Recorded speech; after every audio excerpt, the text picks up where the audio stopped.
When thinking about the greatest theme park rides in the world, there are probably a number that come to mind, like Rise of Resistance, Flight of Passage, Velocicoaster, Hagrid's, Spider-Man, Pirates of the Caribbean, Haunted Mansion, the list goes on. And here's the thing, when it comes to all these rides, we can all agree that they are all grand in scale, incredibly complex, and have a lot going on. But what's more impressive? A ride that is great, but relies on this grand level of spectacle and sensory images being thrown your way, or a ride that's able to achieve that same level of greatness with significantly less, as is the case with One Fish, Two Fish, Red Fish, Blue Fish at Universal's Islands of Adventure. This is an extremely innocent ride on the surface. It doesn't look like it could possibly offer up a world-class experience here. I mean, after all, it's just a flat ride you could probably find at your local county fair or carnival even.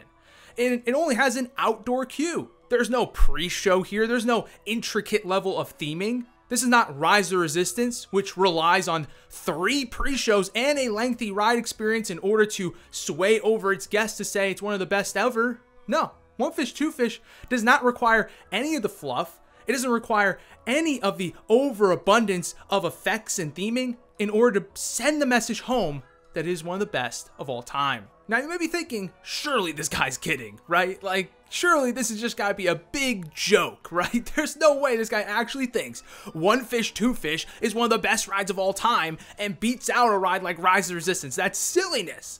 Except, I'm serious, folks. I'm dead serious. I'm about as serious as you'll ever find me on this channel, and that's because One Fish, Two Fish defies all theme park logic. It proves that not all that glitters is gold, and it does not require grand spectacle in order to provide an incredibly insightful and thought-provoking ride experience. Yes, I just called a ride that to the untrained eye might look like a knockoff Dumbo clone insightful and thought-provoking, because it's true. And if you want to sit here and say, oh, well, this is just Dumbo, this is just Universal ripping off Disney, let me just tell you this right now, folks. Dumbo wishes it was this ride, because Dumbo has no narrative, it has no stakes, it has no battle of wits, it has no lessons, it has no themes. One Fish, Two Fish has all that. Comparing Dumbo to One Fish, Two Fish is like comparing Justice League Battle for Metropolis at the Six Flags parks to Spider-Man. These are not the same thing. They're not on the same level. And consider this, folks. Dumbo had a whole movie of source material to pull stuff from in order to create a narrative and create themes for that ride. And they didn't do that. One Fish, Two Fish is based on a book that, let's be honest, from a story perspective, is complete nonsense. There is nothing going on in the plot here. There are certainly themes, there are certainly messages in One Fish, Two Fish, but there is no narrative. This is not Cat in the Hat. This is not How the Grinch Stole Christmas. This is not the Lorax. There's no actual narrative or story to go off here. So if you're Universal creating a ride based on this book, you have very little to go off of. One Fish, Two Fish might as well be an original ride idea, because it really has nothing to do with the book whatsoever. That's because Universal had no choice to. Just listen to this thing. Some are red, some are blue. I'm blue. Some are old, some are new. Some are sad, some are glad, and some are very bad. Truly riveting stuff there, folks, but how is Universal supposed to make a ride based on that? You can't. So Universal had to get creative, they had to get smart, and boy did they, because they created one of the most insightful rides of all time. And it all starts from the queue. You might be saying, what? This queue's got nothing to offer. It's an outdoor queue with some nice landscaping, but that's about it.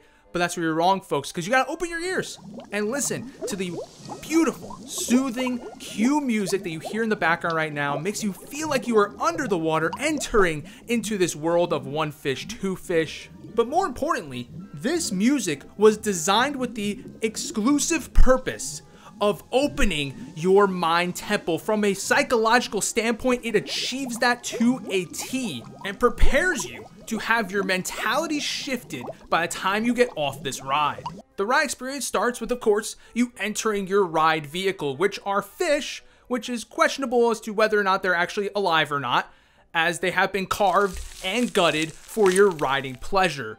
And they've also been tagged and bagged with their identifying name, which is basically either one fish, two fish, red fish, or blue fish. Simple enough, and listen, that is going to be important later in the ride, so you'll be glad that that's there. As the ride starts, you are greeted by an omnipotent being, a voice that comes from the heavens and greets you in the most pleasant way possible. Welcome, boys and girls, to our fishy ride, a wonderful adventure where you won't stay dry. Come on in and buckle up tight, stay in your seat, and enjoy your fish flight. Bro dropped a quatrain and dipped. Comes out here with a 4-line poem to start things off. I mean, it's perfect for the Dr. Seuss land, but do not let the rhyming fool you. This guy is sending a warning. He's basically like the guy in the Transformers queue who says, refuse, stand down, mutiny, chicken out, before riding that ride, because that's what he's telling you. He's telling you you won't stay dry and that you should buckle up tight, because you're in for an absolute war once this ride starts. Stop! No! And you see, we won't hear from this friendly, disembodied voice until pretty much the end of the ride. Instead, we're left in the hands of this floppy fish. Yes, that's actually how the ride starts, with this evil, sadistic, floppy fish laughing in your face. You might think at first, oh, well, it's innocent enough. She's just having fun with the rest of us. But no, this fish, this floppy, flopping fish you, is actually the most evil character in all of theme park ride history. You make me mad, you big floppy fish, you. You see, there are a collection of fish surrounding this ride who are trying to get you wet and squirting water at you.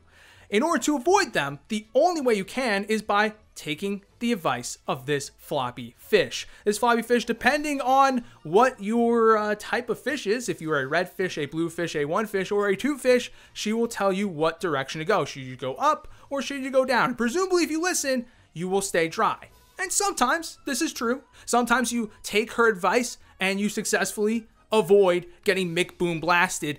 But other times you take her advice and you still get drenched. I'm following the directions! And you might say, oh, well, that's just faulty ride design. Obviously, you weren't intended to get wet there when you listened to her. But that's where you're wrong, folks. That was purely intentional. The ride designers put that in on purpose because this is not a fun fishy flight or a fun fishy ride, as the omnipotent voice would like to tell you. No. This is a torture chamber that you are in right now. Unwillingly, unnoticingly, because the ride looks so innocent from the outside, you have entered a torture device where you will be gaslit throughout the entire ride by this floppy fish telling you that, oh, you just go up or down and you won't get wet. Instead, you still get wet because this floppy fish is in control of this whole thing, this whole operation. All these fish trying to squirt at us. She says, oh, they're creatures. They're creatures down below. They're evil. They're nasty. I'm going to help you avoid them. No. How does she know which way for us to go? How does she know? It's because she's in control of the whole thing. She's evil. She's nasty. And if you need further proof of this, just listen to her laugh when these animals start squirting at you and Mick Boom blasting you in the middle of this ride.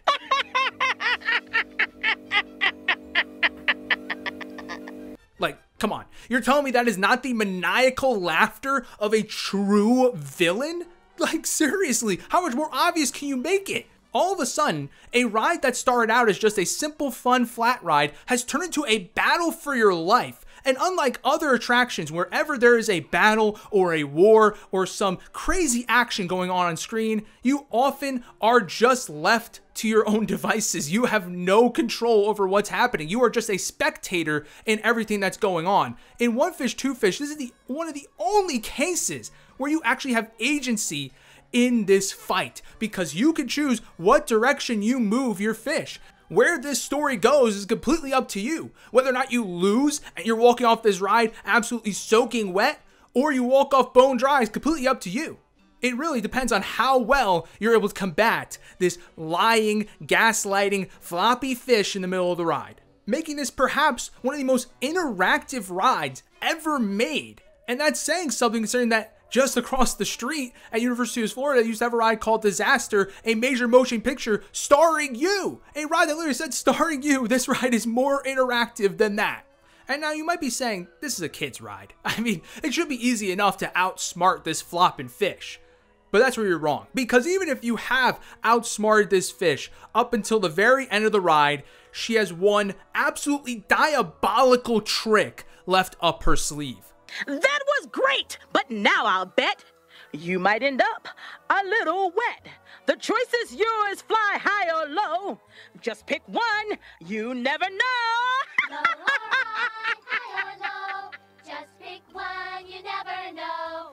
Yeah, that's right. The end of the ride, she stops giving instructions. It basically just says, you know what? You're pretty much guaranteed to get wet. Because at this point, all the fish just start blasting away. There's nearly no way to get off absolutely dry here in this situation unless you are incredibly lucky or just incredibly smart like me. But here's the thing, folks. The torture does not stop there. This floppy fish will not be satisfied until she hears pure screams of terror from her victims by the ride's end. Do as I tell. Take a big breath and yell.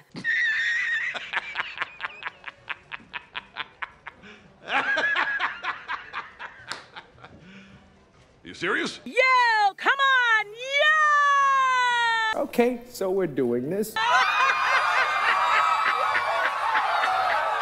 So there you go, folks. This ride even has a horror element to it. This is actually the part of the ride where many kids will come off absolutely crying, absolutely devastated, bawling their eyes out. It's really a sad sight to see, but, you know, for the rest of us, it's somewhat of an exciting experience, especially when we know how to deal with this floppy fish. The good news is, though, this is the end of the ride, and we are actually greeted once again by our omnipotent friend, who has come with some good tidings.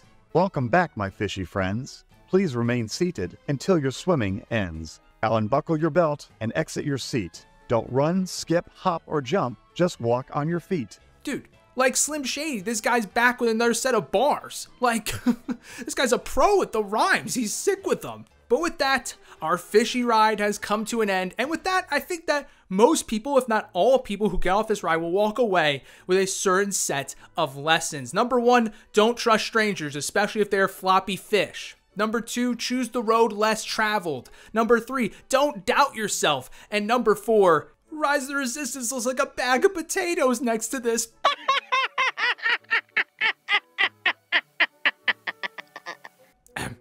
Well, I mean, anyway, it wasn't that funny, all right? But anyways, in case you don't believe me or buy me in saying this is one of the best rides out there, just look at the actions Universal themselves have taken towards this ride recently. It underwent a massive refurbishment, which has basically left the ride looking pretty much brand new.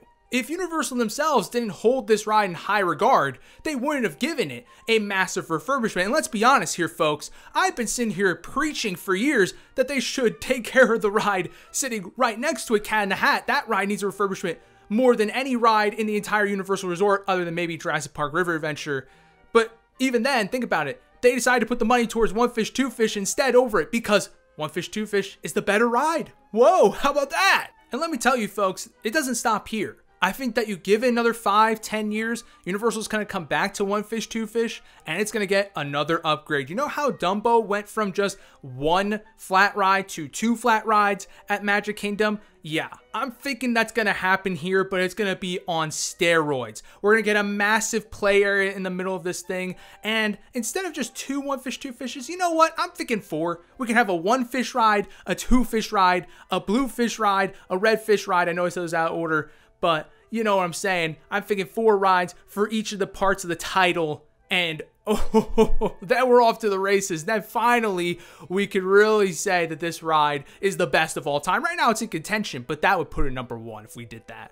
Anyways, that's gonna do it. And you might be saying, when I joked about making this video a couple months ago, that I said it was gonna be over an hour long. Well, listen, folks, in doing research for this video, in doing research of this ride, what I realized is that I took home a valuable lesson as well, and that's that, like One Fish, Two Fish, Red Fish, Blue Fish, it's better to keep things short and sweet. So with that being said, so long, my fishy friends. I will see you all next time. And you know what? I never asked for subscriptions. Why don't you just subscribe? Why not? It doesn't hurt. You can always unsubscribe later. Literally subscribe and then unsubscribe. It's just fun. It's just fun to do. Just click the button massive times. I don't care. Anyways, I'll see you all next time. Peace.